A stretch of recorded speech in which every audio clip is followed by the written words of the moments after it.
கையில குச்சி வச்சிருந்தான்ல, மாடு வைக்கிற குச்சி, அந்த குச்சியை வச்சு அப்படி தரையில ஒரு கிறுக்கி என்ன கட்டி கிறுக்கி யாரு தரையில கிறுக்கி இந்த குச்சி ஆக போறாரு. அது சொல்றாரு மறைமுகமா. அப்படி கையில வச்சிருக்க குச்சினால இந்த தரையில அப்படி ஒரு கிறுக்கு சரி கிறுக்கா அப்ப அவன் கிறுக்கான்ல, அவன் கிறுக்கினாங்க. கிறுக்கின்னு நான் சொல்றேன்னா தரையில கிறுக்கான்னு சொல்றேன். சம்பந்தம் இல்லாம பேசக்கூடாது. ஆமா கிறுக்கின்னு எப்படி சொல்றேன்னு கதையை சொன்னாங்க, பொருத்தத்தோட சொல்லணும். சும்மா சம்பந்தம் எல்லாம் பேசக்கூடாது. என்ன வர தெளிவுரை விளக்கம் ஊச்சாண்டு காமிக்கிறியானே? யாரு பம்பாத்து காமிக்கிறீங்களா? என்ன பாவம் நீ? என்னமா ஐயோ பாவம், உன்னை பார்த்தாலே எனக்கு பரிதாபமா. அடிமா நுழைய தெரியுமா? முட்டைக்கு சனி முளை தெரியுமா? இல்ல புளியம் கொட்டைக்கு தான் உனக்கு சனி முளை தெரியுமா? கிறுக்கி காமிச்ச உடனே அப்பத்தான் இவன் கேக்குறான், கம்பன் கேக்குறாரு, அப்பா என்னன்னு தெரியலையாப்பா? ஏண்டா தம்பி, நீ தரைய கையில வச்சிருந்த குச்சினால இப்படி கிறுக்கி தரையில காமிக்கிறியே, இது என்னன்னு எனக்கு தெரியல. மனுஷன் கம்பன், ராமாயணத்தை எழுதினவர், உலகத்துல என்னென்னமோ சாதனை படைச்சவர் கம்பன். அப்பேற்பட்ட கம்பனே ஒரு சின்ன பையன் வந்து ஏமாத்துறான் இல்லையா? ஒரு சின்ன பையன் மாடு மேய்ச்சிக்கிட்டு இருந்தான். மாடு மேய்ச்சிக்கிட்டு இருக்கக்கூடிய நேரத்துல இந்த கம்பன் வந்து இங்க இருந்து போயிட்டு இருந்தாரு. போயிட்டு இருக்கும்போது இந்த சின்ன பையன் அப்பதான் கேட்டான், ஐயா உங்களை பார்த்தா பெரியவரா தெரியுது, நான் எனக்கு ஒரு விளக்கம் வேணும்னு கேட்டான். ஏப்பா நீங்க சின்ன பிள்ளை, எனக்கிட்ட விளக்கம் என்னப்பா கேட்குற அப்படின்னு ஒன்னே, இல்லைங்க நான் மாடு வைக்கிறவன், எனக்கு சொல்லுங்க அப்படின்னு உடனே, அப்படியா என்ன கேட்க போறா சொல்லு அப்படின்னாரு. யார்? இந்த பெரிய மனுஷன். அப்பதான் இந்த சின்ன பையன் என்ன தெரியுமா செஞ்சான், கையில குச்சி வச்சிருந்தான்ல, மாடு வைக்கிற குச்சி, அந்த குச்சியை வச்சு அப்படி தரையில ஒரு கிறுக்கி என்ன கட்டி கிறுக்கி யாரு தரையில கிறுக்கி இந்த குச்சி ஆக போறாரு. அது சொல்றாரு மறைமுகமா. அப்படி கையில வச்சிருக்க குச்சினால இந்த தரையில அப்படி ஒரு கிறுக்கு சரி கிறுக்கா அப்ப அவன் கிறுக்கான்ல, அவன் கிறுக்கினாங்க. கிறுக்கின்னு நான் சொல்றேன்னா தரையில கிறுக்கான்னு சொல்றேன். சம்பந்தம் இல்லாம பேசக்கூடாது. ஆமா கிறுக்கின்னு வருது. அப்புறம் கிறுக்காங்க என்ன எப்படி சொல்றேன்னு கதையை சொன்னாங்க, பொருத்தத்தோட சொல்லணும். சும்மா சம்பந்தம் எல்லாம் பேசக்கூடாது.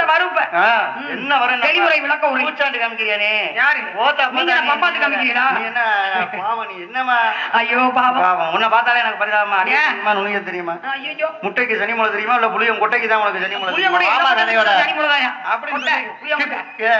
கிறுக்கி காமிச்ச உடனே அப்பத்தான் இவன் கேக்குறான், கம்பன் கேக்குறாரு, அப்பா என்னன்னு தெரியலையாப்பா?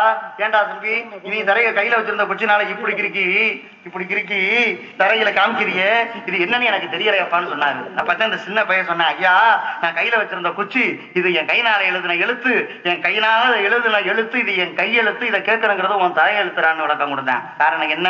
சின்ன பிள்ளையா இருந்தாலும் அறிவுக்கு வேலை கொடுத்தேன். அந்த மாதிரி நீங்க சின்ன பிள்ளையா இருந்தாலும் அறிவுக்கு வேலை கொடுக்கக்கூடிய காரணமா இருக்கணும். அப்படி நான் கேட்கக்கூடிய கேள்வி யாருமே கேட்காததா? வெண்தட்டு, செந்தட்டு, பொன்தட்டு. அதுல உங்க அம்மாட்ட உள்ளது வெண்தட்டு, தமிழ் தட்டு. எனக்கிட்ட இருக்கிற தமிழ் தட்டு. அப்ப உங்க அம்மா கொடுத்த தட்டு தான் என்கிட்ட இருக்கு. எனக்கிட்ட தட்டு தனியா கிடையாது. சரிங்களா? அதனால உங்க அம்மா தட்டு கீழே இறங்குறதும் கீழே இறங்காம மேல் நோக்கி இருக்கிறதையும் என் கையில தான் இருக்கு. சரிங்களா? அது ஒரு விஷயம். அப்புறம் சொன்னீங்க சின்ன பிள்ளைங்க மாதிரி ரொம்ப அறிவாளிமா. அன்று பிரகலாதனாகப்பட்டவன் வந்து நரசிம்மாவார் எடுக்க வைத்தான் மகாவிஷ்ணுவை. எடுக்க வச்சது யாரு? நாரதர் மகரிஷி. லீலாவதி வயிற்றுக்குள்ள அந்த அம்மா குழந்தை, கற்பத்தில் குழந்தை இருக்கும் போது இந்த அம்மா வந்து கதை சொல்றாரு, நாராய் இவருக்கு வேற வேலையே இல்லை, பொம்பளை எங்க இருப்பாள் அங்க போய் பொழப்பு நடத்துறா. பொழப்பு இந்த பொழப்பறவங்க நடத்திக்கிறாங்க, பேசுறாங்க, யோகிக்க வரலாம், சொப்பத்துக்கு ஒழிச்சு கதையா. இது ஐயோ பாவம், எங்களை வேற பாவம் பண்ணிக்க. நீங்க பாவம் ஊரெல்லாம் சுத்தி ஏன் பேர் முத்தி உடம்பெல்லாம் வச்சு வந்திருக்கு, புத்தின்னு வந்து நிக்கிறீங்க. ஒவ்வொரு இடமா போய் உங்களுக்கு கழகம் பண்ணிட்டு உங்க சிரசு வெடிச்சிடும். ஒரு நாளைக்கு ஒரு இடத்துல தங்காட்டி உங்க சிரசு வெடிச்சிடும்.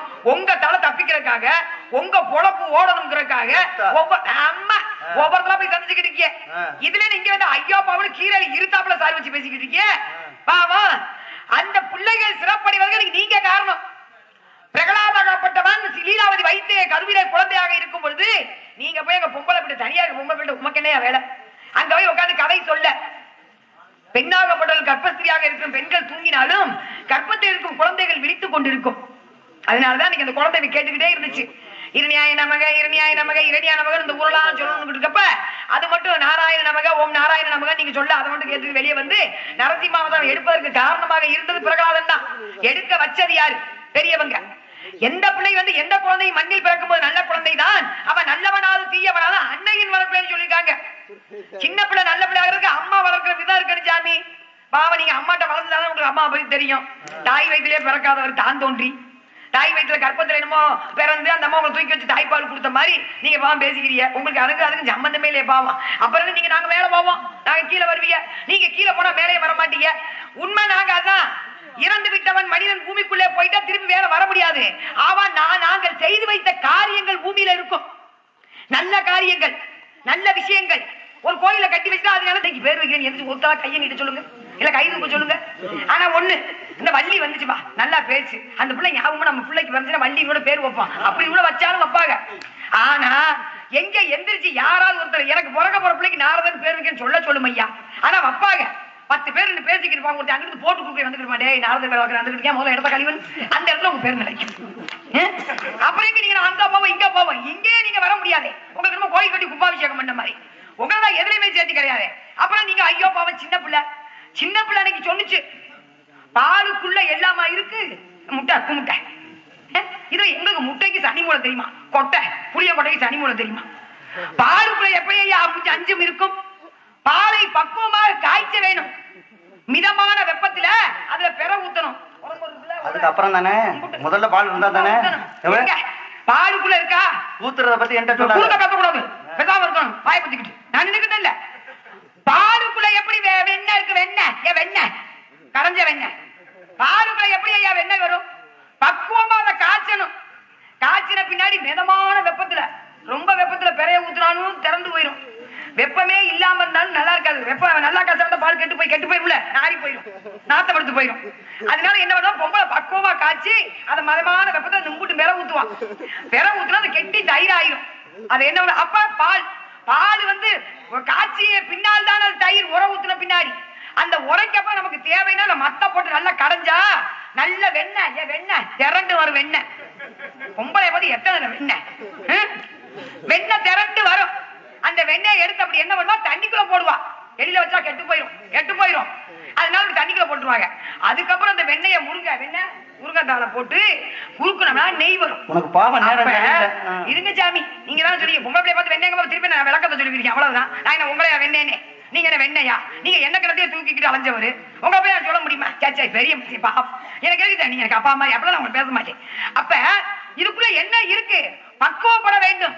பாலுக்குள்ள இத்தனை பொருட்கள் இருக்கு அப்படின்னா அதை பக்குவப்படுத்தினால்தான் அதுக்குள்ள 5 பொருட்கள் கிடைக்கும். அதே மாதிரி ஒரு மனிதனாகப்பட்டவன் பக்குவப்பட்டால் தான் அவனுக்குள் தெய்வம் இருப்பான். அதான் உண்மை. பக்குவப்படணும். எல்லா இடத்தையும் பார்க்க முடியுமா? எல்லா பாலுக்குள்ளையும் வெண்ணெய் எடுக்க முடியுமா? வெண்ணெய் எடுக்க முடியுமா? ஒரு தடவை ஓராயிரம் நான் சொல்றேன்.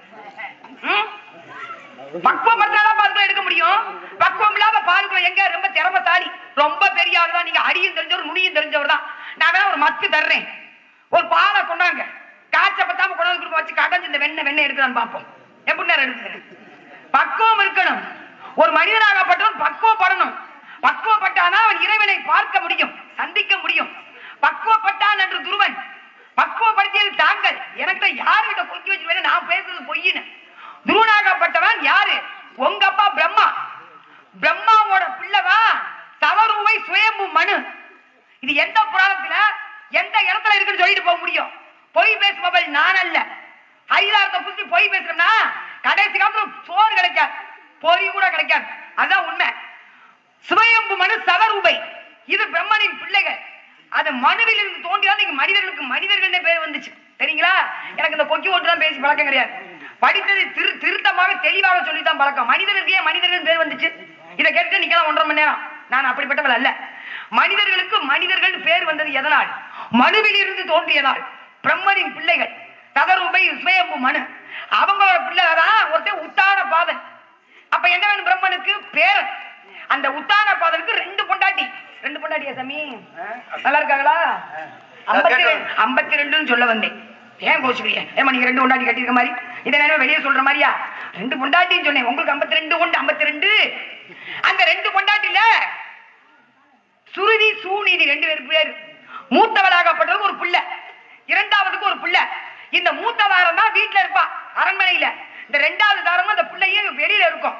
அப்பதான் மூத்தாரத்து பிள்ளை மடியில உட்காந்து அப்பையிட்ட கொஞ்சிக்கிட்டு இருக்கும். யார உத்தாதன் பாதன்ல. அப்ப இந்த சின்ன பையன் 2ஆம் தாரத்து பிள்ளை தான் துருவன். அது ஓடி போய் மடியில உட்காந்து மூத்தாரம் முடிச்சு தள்ளி விட்டுரும். போடா போடா டேய் போடா. இதெல்லாம் ஒரு ஆள்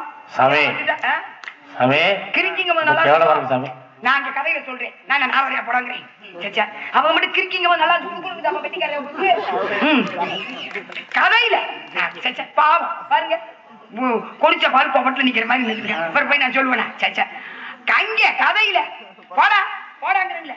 வந்து மடியில உட்கார வர்ற, என் பிள்ளை மட்டும் தான் மடியில உட்காரணும் அந்த அம்மா அப்படின்னு சொல்ல, இந்த புள்ள என்ன பண்ணுச்சு அழுதுகிட்டே போகுது. அப்பதான் அவன் கேட்கிறான், தாய் ஏன் இந்த வயசுல ஏன் பாருங்க, ஏமா சின்ன அவன் மட்டும் மடியில அப்பா அவனு உத்தான அப்பா எனக்கு அப்பா தானே, ஏன் என்னை மட்டும் மடியில உட்கார வைக்க மாட்டேங்காரு அப்படின்னு அழுதுன்னு. அப்பதான் அந்த அம்மா சொன்னுச்சு, உனக்கு தந்தை உத்தான பாதன் தான், ஆனால் நமக்கெல்லாம் தந்தை ஒரு கடவுள் மகாவிஷ்ணு, அவனை நோக்கி தவம் இருப்போம் அப்படின்னு பச்சை பிள்ளை பால் மண்ணை அனுப்பிச்சு விடுது. போடா போடாங்கிறல்ல அப்படின்னு அனுப்பிச்சு கதை இல்லைங்க. காட்டு கணுப்புது மகனை போட சொல்ல மச்சா சொல்லிக்கிட்டு இருப்பாங்க, அவருக்கு மேல நாரத வேலை இது போடான்னு பிள்ளைய அனுப்புது, போடா காட்டு போடா அப்படின்னு அனுப்புது. அனுப்பிச்சு விட்டேன். அங்க போய் பிள்ளை உட்கார்ந்து இருக்கு. காட்டுல பார்த்தா எனக்கு பயம் இல்லை, ஏன்னா தாயின் தைரியம், தாயாக கூட தைரியமா அனுப்புறா, போடாங்கிறல்ல காட்டுக்கு போடாங்கிறல்ல அப்படின்னு அனுப்ப. அப்பதான் போய் பிள்ளை தைரியமா உட்காந்துனே, உள்ள அப்படியே கண்ணை மூடிக்கிட்டு இருக்கு. அங்கே போறாரு இவரு, என்னடா என்னடா தனியா உட்காந்து என்னடா நீங்க வேற சுதியோட பேசுறீங்க, நான் என்னடா சொன்னேன், என்னடா வீட்டுக்கார சொன்னாரு அப்படின்னு கேட்டேன்னா, எங்க அப்பா மடியில உட்கார நான் தந்தையை பார்க்க வேண்டும், எல்லோருக்கும் தந்தை அப்படியா, அப்பதான் நீங்க மந்திரத்தை சொல்றீங்க வாசுதேவாய நமக அப்படிங்கிற. வாசுதேவாங்கிறது யாரு, யாரை குறிக்கும்? அப்பதான் மகாவிஷ்ணு வந்து காட்சி கொடுக்குறாரு, மகாவிஷ்ணு மடியில உட்கார வச்சுக்கிறாரு, துருவன்கிற அச்சர பதவியை கொடுக்குறாரு. ஆஞ்சநேய பெருமான் பறந்து போனாராம். எங்க போனாரு? போனார் உண்மைதான். ஆஞ்சநேய பெருமான் யாரு? சிவனுக்கும் சக்திக்கும் குரங்கு வடிவத்தில் இருக்கும், குரங்கு வடிவத்துல இருக்கும்போது வந்தவர் தோன்றியவர். எங்க 2 இரவு திருவரும் இணைய அதை கொண்டு போய் அந்த அம்மா அஞ்சாவது கையில் அந்த அம்மா சாப்பிட்டு கொண்டு, அது எல்லாருக்கும் தெரியும் இந்த கதை. அது பாக்குது ரொம்ப அழகா இருக்கும், ரொம்ப அழகு, சாமிக்கு லட்சணம் பொருந்திருக்கும், பாக்குறதுக்கு அவ்வளவு லட்சணம். ஆஞ்சநேய பெருமான் என்ன பண்றாரு, அப்படி பாக்குறாரு. காலையில அதிகாலை எந்திரிச்சு சொன்னேன், அப்படியே தக தக தக தகன்னு இருக்காரு. அப்படியே பார்த்தனும் பார்த்துக்கிட்டே இருக்கலாம், தக தக தக தகன்னு. அது மாதிரி சக்கச்ச வேறு இருக்காரு. பார்த்துச்சு புள்ள இவ்வளவு அழகா இருக்கு, இதை எப்படியாவது நம்ம கொண்டு போய் படிக்கணும்னு வாயு பகவான் இல்லையா, அப்படி போல வாயு புத்திரன் இல்லையா, வாயு போட்டு வச்சவர் இல்லையா, வேகமா பறந்து போக. அப்பதான் தேவேந்திரனாகப்பட்டவன் பாக்குறான், அடடா புள்ள அப்படி ஒண்ணு தெரியாம போய்கிட்டு இருக்குது, யாருகிட்ட போகுது, சூரிய பகவான் சுட்டு எரிஞ்சு சாம்பல் ஆக்கி போடுவானே, அவன் இவனை எரிஞ்சு போடுவானே அப்படின்னு தேவேந்திரன் நினைச்சு தன்னுடைய வஜ்ராயத்தை வைத்து தாக்க, அங்க இருந்து புள்ள மயங்கி கீழே விழுந்துரு. அதனாலதான் சுந்தரன் இருந்த ஆஞ்சநேய பெருமான் இந்த தாடையாகப்பட்டது ஒதுங்கி, அந்த தாடை ஒதுங்கி ஆஞ்சநேய பெருமான் நம்ம காட்சி கொடுக்கும். இது கதையின் சாராம்சம். இன்னைக்கு இந்த இடத்துக்கு எப்படியாவது வள்ளியை பார்த்தே ஆகணும் வந்தது நீங்க, நானும் அவங்களை தேடி வந்தேன். வந்து சத்தியலோகத்துக்கு வந்து பிரம்மா நாரதை நான் பார்க்க வேண்டும் அப்படின்னு சொன்னா இல்லையே, நீங்க தான் அங்கிருந்து வந்து மெனக்கட்டு வள்ளியை பார்க்கணும்னு நினைச்சீங்க. அப்ப இந்த வள்ளி இந்த இடத்துக்கு தேடி வந்தது நீங்க. வெண்ணேன்னு நான் ஒரு இடத்துல இருக்கு அப்படின்னு சொன்னேன்னா, நீ ஒரு அறிவாளியா இருந்திருந்தா என்ன செஞ்சிருக்கலாம் அப்படின்னு சொன்னா, 5க்கு 2 பழுதில்ல. அதே வெண்ணெய் வந்து எப்படி எப்படின்னு சொன்னிட்டா, அந்த 5 பொருள் பால்ல இருக்கு. இந்த பால்ல இருந்து கிடைக்கக்கூடியது என்ன, பால் வந்து காய்ச்சணுமா. முதல்ல உனக்கு அறிவு இருந்தா அந்த வார்த்தையை சொல்லுவியா, பாலை காய்ச்சினா தான் தயிர் வரும் வெண்ணெய் வரும், இது எங்களுக்கு தெரியாதா? அது ஆக மொத்தம் இருக்கிறது இதுக்குள்ள பாலுக்குள்ள இருந்தா நான் சொல்றேன், இதுல இருந்தா வினயம் பண்றீங்களா நீங்க? நீ வீட்டுல பால் காய்ச்சிருந்தீங்கன்னா உனக்கு தெரியும் பாவம் இருக்கட்டும். அதே சமயத்துல பார்க்க போனோம்னா பாலுக்குள்ள இருக்கிறது என்ன இருக்கு, தயிர் இருக்கு, வெண்ணெய் இருக்கு. அந்த தயிராகப்பட்டது வெண்ணெயா மாறும், வெண்ணெயாகப்பட்டது நெய்யா மாறும். இப்படி ஒன்னொன்னா மாறுதா இல்லையா? அதே நேரத்துல 2 பொருள் மட்டும் மாறாது.